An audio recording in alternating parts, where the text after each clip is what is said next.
નમસ્તે વિદ્યાર્થી મિત્રો, હું સાર્થક વિદ્યા મંદિરમાંથી જલ્પા વાઘેલા તમારા બધાનું હાર્દિક સ્વાગત કરું છું. વિદ્યાર્થી મિત્રો, આપણે ઓનલાઈન એજ્યુકેશનમાં જોયું, બરાબર, ઓફલાઈન એજ્યુકેશનમાં જોયું આપણે લેસન 2 ની સમજ મેળવી હતી ધોરણ 6 અને 7 માં બંને. આજે આપણે ગ્રામરનો એક ટોપિક ભણવાનો છે, બરાબર. તેનું નામ છે ધ પ્રેઝન્ટ કન્ટિન્યુઅસ ટેન્સ. તો જ્યારે હું તમને ગ્રામરનું લેસન કરાવતી હોય ને ખાસ ટેન્સનું લેસન કરાવતી હોય એટલે સૌથી પહેલા તો આપણે એના નામની સમજ મેળવીએ છીએ, બરાબર. તો પ્રેઝન્ટ એટલે શું? પ્રેઝન્ટનું ગુજરાતી શું થશે? વર્તમાન. શું થશે? કન્ટિન્યુઅસનું ગુજરાતી થશે ચાલુ અને ટેન્સનું ગુજરાતી થશે કાળ. તો આજે આપણે ચાલુ વર્તમાન કાળની સમજ મેળવવાની છે. હવે તમારી બુકમાં જ્યારે ટેન્સની લેસનની શરૂઆત થાય છે, બરાબર, ત્યારે વચ્ચે ઘણા બધા શરૂઆત જ એક્ઝામ્પલ ઘણા બધા આપવામાં આવે છે. એ એક્ઝામ્પલ ઉપરથી આપણે તેની સમજ મેળવવાની છે. સૌથી પહેલા તો તમને આ હેડિંગનો મીનિંગ સમજાઈ ગયો હશે, બરાબર, કે ચાલુ વર્તમાન કાળ. હવે ચાલુ વર્તમાન કાળ તમને સાવ ઈઝી લાગશે. શા માટે? કારણ કે તમે આગળના 3 સાદા ટેન્સ ભણી ગયા છો. તો આપણે શરૂઆતમાં એક્ઝામ્પલ જોઈએ તો એક્ઝામ્પલમાં ઘણા બધા ચિત્રો સહિત સરસ મજાના એક્ઝામ્પલ આપેલા છે. તો એ અત્યારે હું તમને વાંચીશ અને સમજાવીશ અને તમારે ખાસ ધ્યાન રાખવાનું છે જ્યારે તમે આ ટેન્સનો વિડિયો જુઓ ત્યારે તમારે બુક જોડે રાખવાની છે અને હું જેટલા એક્ઝામ્પલ બોલું, જેટલી વસ્તુ અહીંયા સમજાવું એ બધી તમારે બુકમાં જોતી જવાની છે અને પછી તમારે વિડિયો એવી રીતના જોવાનું છે. તો આપણે ચાલો સમજીએ. ઘણા બધા એક્ઝામ્પલ આપેલા છે. એમાં પહેલું એક્ઝામ્પલ છે આઈ એમ સોહમ. હું સોહમ છું. ત્યાર પછી એનું એક બીજું સેન્ટેન્સ આપેલું છે આઈ એમ વોચિંગ એન ઇંગ્લિશ મૂવી. હું અંગ્રેજી મૂવી જોઈ રહ્યો છું. અહીંયા તમે સેકન્ડ નંબરની લાઈનમાં જોશો કે આઈ જે છે એ સર્વનામ છે, બાજુમાં એમ જે છે ટુ બી નું રૂપ છે. ત્યાર પછી આપેલું છે વોચિંગ. હવે વોચ શું છે? એ છે વર્બ, બરાબર છે. તમને બધાને ખબર જ છે કે ટેન્સના એક્ઝામ્પલમાં સૌથી પહેલી વસ્તુ આપણે ઓળખવાની હોય એ હોય છે વર્બ. હવે અહીંયા ચાલુ કન્ટિન્યુઅસ ટેન્સ હોય એટલે વર્બની પાછળ હંમેશા કયો પ્રત્યય લગાડવામાં આવે? આઈએનજી પ્રત્યય લગાડવામાં આવે, બરાબર. આઈ એમ વોચિંગ એન ઇંગ્લિશ મૂવી. હવે આનું ગુજરાતી શું થશે? હું અંગ્રેજી મૂવી જોઈ રહ્યો છું. જો અહીંયા આયથી પ્રત્યય લાગે એટલે સમજી લેવાનું ક્રિયા કેવી છે? ચાલુ ક્રિયા છે, બરાબર. આઈ શું છે? સર્વનામ. હંમેશા સર્વનામ પછી ટુ બી નું રૂપ આવે, ટુ બી ના રૂપ પછી વર્બ આવે અને વર્બમાં આઈએનજી પ્રત્યય લગાડવામાં આવે. ત્યાર પછી બાકી રહેતા શબ્દો જે છે એ આવે છે. આ ઉપરાંત એમાં ઘણા બધા બીજા પણ એક્ઝામ્પલ આપેલા છે જેમાં કીધું છે શી ઇઝ રાજવી. તેણી રાજવી છે. She is reading a fairy tale. તે પરીની વાર્તા વાંચી રહી છે. અહીંયા પણ એક ક્રિયાપદ આપેલું છે read. read ની પાછળ ing પ્રત્યય લાગે છે એટલે ક્રિયા કેવી બને છે? ચાલુ પ્રત્યય બને છે. તો અહીંયા read નું શું થઈ જશે? રીડિંગ થઈ જશે અને ing પ્રત્યય લાગે એટલે કે કોઈ પણ ક્રિયા ચાલુ છે અને કયા કાળમાં ચાલુ છે? અત્યારે, જેની આપણે વાત કરીએ છીએ એટલે કે વર્તમાન કાળમાં ક્રિયા ચાલુ છે. ત્યાર પછી કીધું છે my aunt is cooking in the kitchen now. મારા કાકી હમણાં રસોડામાં રસોઈ બનાવી રહી છે. અહીંયા પણ એક ક્રિયાપદ આપેલું છે કુક અને પાછળ ing પ્રત્યય લાગે છે એટલે શું થઈ જશે? એનું કુકિંગ. તો ક્રિયા કેવી છે? ચાલુ. હવે આ ઉપરાંત અહીંયા સરસ મજાનો એક કોષ્ટક આપેલો છે તેની આપણે સમજ મેળવીએ એની પહેલા આપણે એની વાક્ય રચના સમજવાની હોય છે. જ્યારે હું તમને ટેન્સ કરાવું છું ત્યારે સૌથી પહેલા તમારું ફોકસ કેના ઉપર હોવું જોઈએ? હું તમને કહું છું કે વાક્ય રચના ઉપરથી. જો તમને વાક્ય રચના આવડી જાય તો તમને ટેન્સ પણ સારી રીતે સમજી શકો છો. અહીંયા ચાલો સમજીએ. એમાં 2-3 વાત કીધી છે કે ઉપરોક્ત વાક્યોમાં આવતા વિવિધ ક્રિયાદર્શક શબ્દ સ્વરૂપો જેમ કે એમ વોચિંગ, ત્યાર પછી reading, are preparing, is playing, is cooking અનુક્રમે જોવાની, તૈયારી કરવાની, વાંચવાની, રમવાની, રાંધવાની અને સાંભળવાની ક્રિયાઓ હમણાં ચાલુ છે તેવું દર્શાવે છે. એટલે કે જ્યારે પણ ક્રિયાપદમાં ing પ્રત્યય લાગશે એટલે આપણે ક્રિયા ચાલુ છે અને એ ચાલુ ક્રિયા કયા કાળમાં છે? વર્તમાનમાં. જેમ કે અત્યારે હું બોલી રહ્યું છું તો હું એવું કહી શકું આઈ એમ સ્પીકિંગ, બરાબર.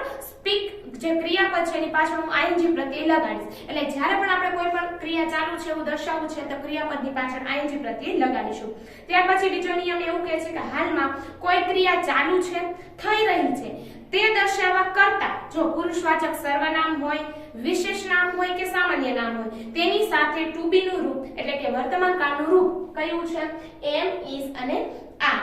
અને પછી ક્રિયાપદનું મૂળ રૂપ એટલે કે આઈએનજી વાળું રૂપ એની સાથે આવે છે. હવે આપણે જોઈએ તેની વાક્ય રચના. તો બધા ટેન્સની અલગ અલગ વાક્ય રચના હોય છે. જો વાક્ય રચના આવડી જાય તો આપણને સેન્ટેન્સ બહુ સારી રીતે આવડી જાય. તો સૌથી પહેલા જોઈએ વાક્ય રચના. આ વાક્ય રચના કેવી છે?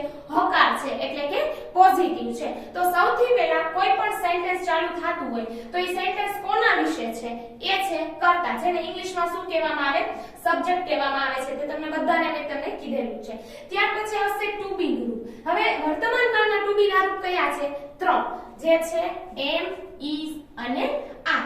ત્યાર પછી આવશે ક્રિયાપદ એટલે કે વર્બ, જેને ઇંગ્લિશમાં કહેવામાં આવે છે. અને કોઈ પણ ક્રિયાપદની પાછળ કયો પ્રત્યય લગાડવામાં આવશે? આઈએનજી પ્રત્યય લગાડવામાં આવશે. હવે આપણે આ વાક્ય રચના પ્રમાણે એક્ઝામ્પલ જોઈએ તો અહીંયા એક કોષ્ટક આપેલો છે.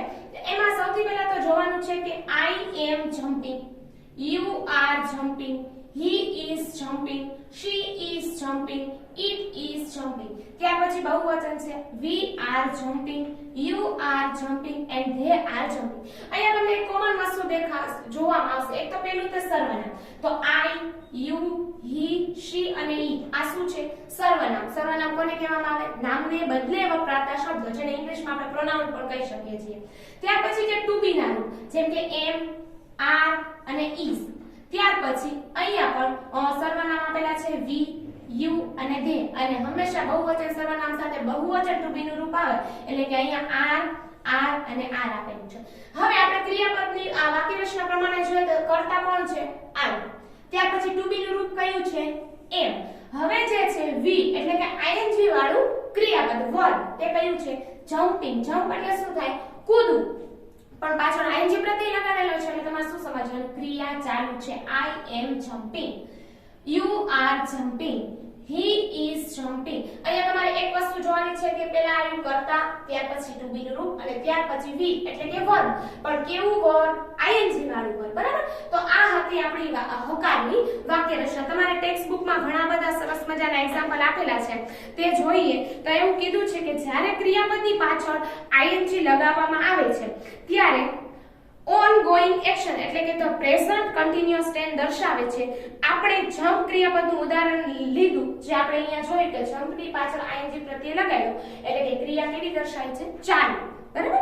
ત્યાર પછી એવું કીધું છે કે જો વાક્યમાં કર્તા તરીકે એક વિશેષ નામ હોય, એક વિશેષ નામ એટલે કે માનો કે અહીંયા સર્વનામ આપેલું છે તો સર્વનામની જગ્યાએ કોઈ વ્યક્તિનું નામ આપેલું હોય, જેમ કે હું અહીંયા લખું વિરાજ તો કોઈ છોકરાનું નામ આપેલું છે તો વાક્ય કેવું બનશે? Viraj is jumping. તો આને કહેવાય એક વચન સામાન્ય નામ. બરાબર? જો બે વ્યક્તિના નામ આપ્યા હોય તો બહુવચન સામાન્ય નામ. ત્યાર પછી કીધું છે જો વાક્યમાં કર્તા તરીકે બે કે વધુ વિશેષ નામ આપેલા હોય અથવા તો વધુ વ્યક્તિના નામ આપેલા હોય ત્યારે ટુ બી નું રૂપ કયું આવશે?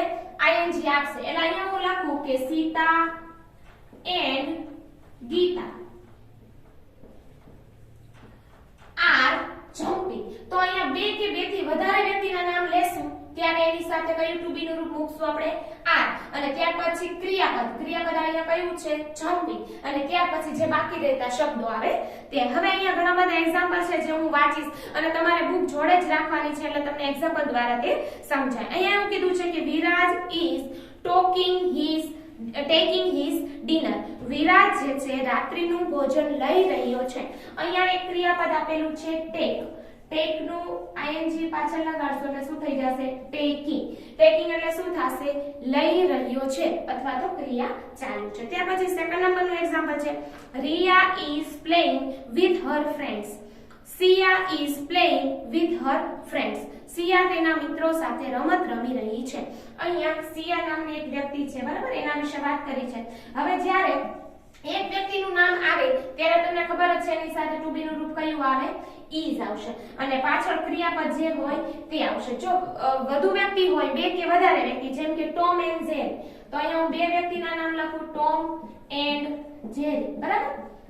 તો આની સાથે કઈ ટુ બી નું રૂપ આવશે આર આવશે હવે ત્યાર પછી ક્રિયાપદ જે હોય તે અને બાકી રહેતા શબ્દો અમે એવું કીધું છે Tom and Jerry R running fast Tom અને જેરી ઝડપથી દોડી રહ્યા છે આવા ઘણા બધા એક્ઝામ્પલ તમારી બુકમાં આપેલા છે તમારે એ પણ રીડ કરવાના છે ત્યાર પછીનો નિયમ એવું કહે છે જો વાક્યમાં કર્તા તરીકે એકવચન સામાન્ય નામનો ઉપયોગ થતો હોય એટલે કે is પ્લસ ing વાળું રૂપ જે આપણી વાક્ય રચના પ્રમાણે આવે છે આ is પ્લસ v એટલે કે વર્બ અને ing વાળું રૂપ ત્યારે એ વાપરવું ત્યાર પછી કીધું છે જો વાક્યમાં કર્તા તરીકે બહુવચન હોય બહુવચન એટલે કે બે નામ અથવા તો બે થી વધારે નામ હોય ત્યારે ટુ બી નું રૂપ વાપરવાનું છે આર અને એની સાથે વર્બ એટલે કે વર્બ પણ કેવું વર્બ ing પ્રત્યય વાળું વર્બ વાપરવાનું છે અહીંયા એક્ઝામ્પલ એક બીજું આપેલું છે કે the lion is sleeping in the cage એટલે કે સિંહ જે છે પાંજરામાં સૂઈ રહ્યો છે સ્લીપ જે છે ક્રિયાપદ છે એની પાછળ ing પ્રત્યય લગાડ્યો એટલે થઈ ગયું એનું સ્લીપિંગ તો અહીંયા કીધું છે સિંહ પાંજરામાં સૂઈ રહ્યો છે ક્રિયા કેવી છે અત્યારે ચાલુ છે એવું દર્શાવે છે અહીંયા ધ લાયન એક જ લાયન ની વાત કરી છે એક જ સિંહ ની વાત કરી છે કે એની સાથે ટુ બી નું રૂપ કયું આવે છે ઇઝ ટુ બી નું રૂપ આવે છે ત્યાર પછી યાદ રાખો હું જ્યારે તમને ગ્રામરના કોઈ પણ લેસન કરાવું છું બરાબર ત્યારે એક વસ્તુ કહું છું કે યાદ રાખોમાં ઘણા બધા ઇમ્પોર્ટન્ટ નિયમ આપેલા હોય તેને આપણે યાદ રાખવાના હોય છે આમાં એવું કીધું છે કે અંગ્રેજી ભાષામાં કેટલાક શબ્દો ક્રિયા દર્શાવે છે આવા શબ્દોને ક્રિયાદર્શક શબ્દો પણ કહેવામાં આવે છે અંગ્રેજીમાં ક્રિયાદર્શક શબ્દોને એક્શન વર્ડ પણ કહેવામાં આવે છે અથવા તો ખાલી વર્બ્સ પણ કહેવામાં આવે છે એમ ઇઝ આર એ ટુ બી ના રૂપ વર્તમાન કાળના ટુ બી ના રૂપ છે બધાને ખબર છે કે વર્તમાન કાળના ટુ બી ના રૂપ કયા છે ભૂતકાળના કયા છે અને ભવિષ્યકાળના ટુ બી ના રૂપ કયા છે ત્યાર પછી કીધું છે વાક્યની શરૂઆતમાં લુક ક્રિયા તરફ ધ્યાન ખેંચવા માટે ઉપયોગમાં લેવાય છે તેના પછી હંમેશા ઉદ્ગાર ચિહ્ન મૂકવામાં આવે છે આ હતું યાદ રાખોના નિયમ ત્યાર પછીનો નિયમ એવું કહે છે કે અંગ્રેજી ભાષામાં કેટલાક શબ્દો કે શબ્દ સમૂહ જેવા કે નાવ ત્યાર પછી છે at this time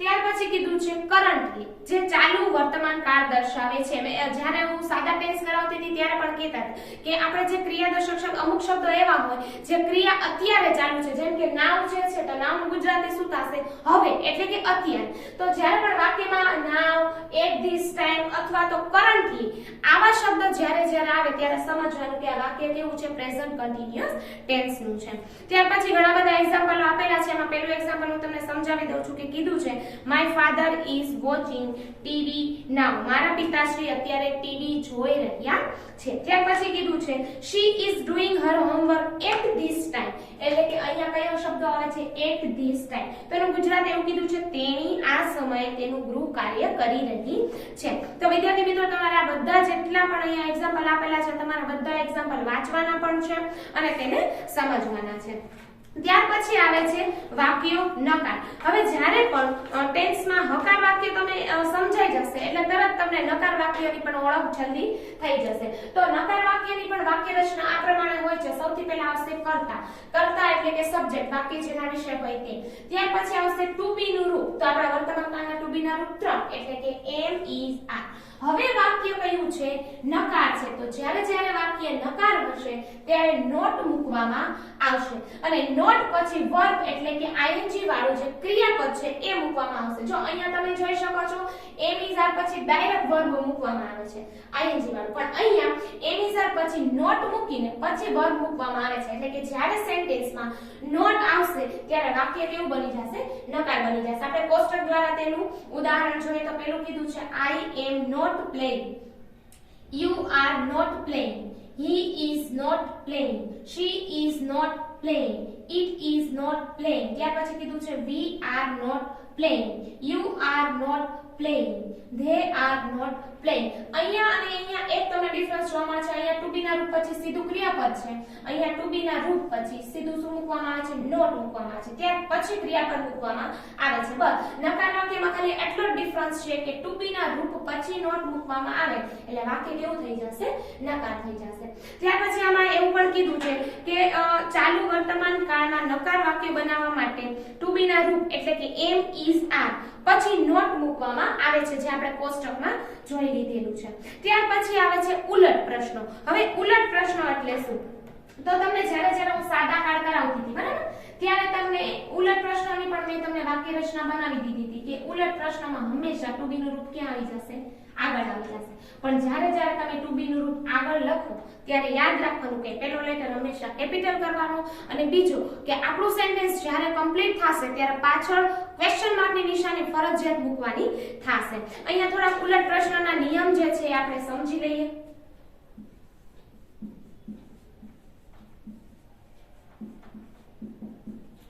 પહેલો નિયમ એવું કહે છે કે ચાલુ વર્તમાન કાળ ધરાવતા વાક્યમાં નામ કે સર્વનામ, શું છે? નામ કે સર્વનામ પ્લસ ત્યાર પછી કીધું છે ટુ બી ના રૂપ, જે તમને ખબર છે કયા છે, એમ, ઇઝ અને આર.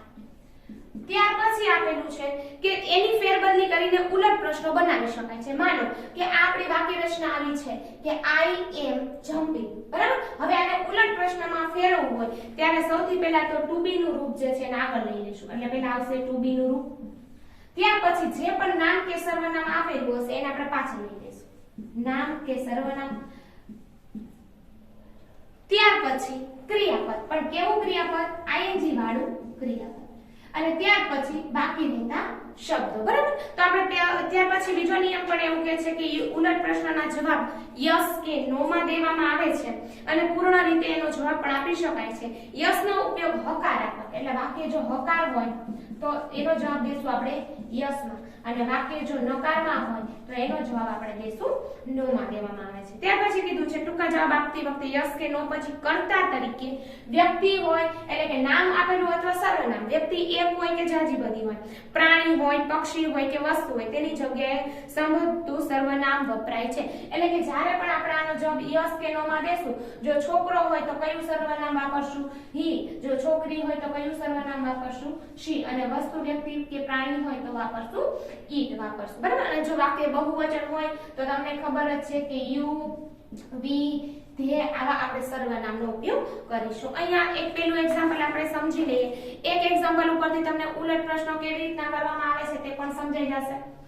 એમાં પહેલું એક્ઝામ્પલ આપણું એવું કીધું છે, Rahul is playing football. Rahul is playing football. હવે અહીંયા તમે જોઈ શકો છો એક સીધું સેન્ટેન્સ છે કે રાહુલ જે છે એ ફૂટબોલ રમી રહ્યો છે. હવે આપણે એનો જવાબ પહેલા તો આપણે ઉલટ પ્રશ્નમાં ફેરવશું. તો ઉલટ પ્રશ્નમાં ફેરવવા માટે શું કરશું? આ જે છે ટુ બી નું રૂપ એને શું કરી લઈશું? આગળ લઈ લઈશું. એટલે સૌથી પહેલા આવી જશે ઇઝ. ત્યાર પછી આપણું એકવચન સામાન્ય નામ કયું છે? રાહુલ. તો રાહુલ આવી જશે પછી. ત્યાર પછી આવશે વર્બ. કયું વર્બ છે? પ્લે. અને ત્યાર પછી આવશે બાકી રહેતા શબ્દ. તો બાકી રહેતો શબ્દ કયો છે? ફૂટબોલ. હવે અહીંયા આપણું સેન્ટેન્સ એવું બન્યું, ઇઝ રાહુલ પ્લેઇંગ ફૂટબોલ. તો પાછળ આપણે શું મૂકશું? પ્રશ્નાર્થ ચિહ્નની નિશાની. હવે આપણો ઉલટ પ્રશ્ન જે છે એ કમ્પ્લીટ થાય છે, પણ હવે એનો જવાબ આપણે આપવાનો છે કાં તો યસ માં કાં તો નો માં. તો જ્યારે આપણે જવાબ આપશું યસ માં તો અહીંયા લખશું યસ. જો તે ક્રિયા કરી રહ્યો છે એટલે કે રાહુલ ફૂટબોલ રમી રહ્યો છે તો શું લખશું? Yes he. હી શા માટે વાપર્યું? કારણ કે રાહુલ જે છે એ છોકરો છે, તો છોકરા માટે સર્વનામ કયું આવશે? હી. અને જો ત્યાર પછી ટુ બી નું રૂપ આવશે ઇઝ. હા તે રમી રહ્યો છે. જો વાક્ય નકારમાં હોય તો આપણે શું કહીશું? નો. હી ઇઝન્ટ. તો અહીંયા આપણે એક સેન્ટેન્સ છે એનો જવાબ બે રીતે આપી શકીએ છીએ, એક તો હકારમાં એક તો નકારમાં. જો હકારમાં આપીએ છીએ ત્યારે પૂરું નામ લખશું, હી ઇઝ લખશું, પણ જો જવાબ નકારમાં આપીએ છીએ તો શોર્ટ ફોર્મ લખશું, નો હી ઇઝન્ટ. હવે તમને એ પણ ખબર છે કે આપણે ટુ બી ના રૂપ છે જ્યારે એનો જવાબ નકારમાં દેવો હોય તો એના શોર્ટ ફોર્મ કેવા થાય છે? તો માનો કે ઇઝ હોય, ઇઝ નોટ હોય તો એનું લખશું ઇઝન્ટ. ત્યાર પછી જો આર હોય અને નોટ હોય તો આપણે લખશું આરન્ટ. બરાબર છે? તો આવી રીતના જ્યારે નકારમાં જવાબ આપવો હોય ત્યારે આપણે એનું ટૂંકા સ્વરૂપમાં જવાબ લખશું. અને જો યસ માં જવાબ આપવાનો હોય તો યસ હી ઇઝ. જો છોકરી હોય તો યસ શી ઇઝ. એવું આપણે વાપરશું. ત્યાર પછી અહીંયા ઘણા બધા એક્ઝામ્પલો આપેલા છે. એમાં બીજું એક્ઝામ્પલ એવું કહે છે કે ધે આર સ્કીપિંગ. તેઓ દોરડા કૂદી રહ્યા છે. ત્યાર પછી એનું ઉલટ પ્રશ્ન ફેરવવું હોય તો અહીંયા આર આગળ આવી જશે. જો વાક્યમાં જોવાનું, વાક્યમાં is હોય તો is આગળ લઈ લેવાનું, જો વાક્ય બહુવચન હોય તો આર આપેલું હશે તો આર પહેલા લઈ લેવાનું. પણ યાદ રાખવાનો પહેલો શબ્દ કેપિટલ કરવાનો અને સેન્ટેન્સ પૂરું થાય પછી પ્રશ્નાર્થ ચિહ્ન કરવાનું. ત્યાર પછી એનો જવાબ જો હકારમાં છે તો એવું કીધું છે યસ દે આર, અને જો નકારમાં હોય તો નો ધે આર.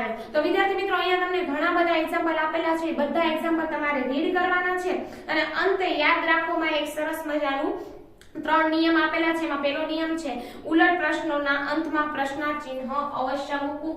તમે ત્રણેય ટેન્સ ભણ્યા છો અને ત્રણેય ટેન્સમાં મેં તમને આ વસ્તુ સમજાવેલી જ છે.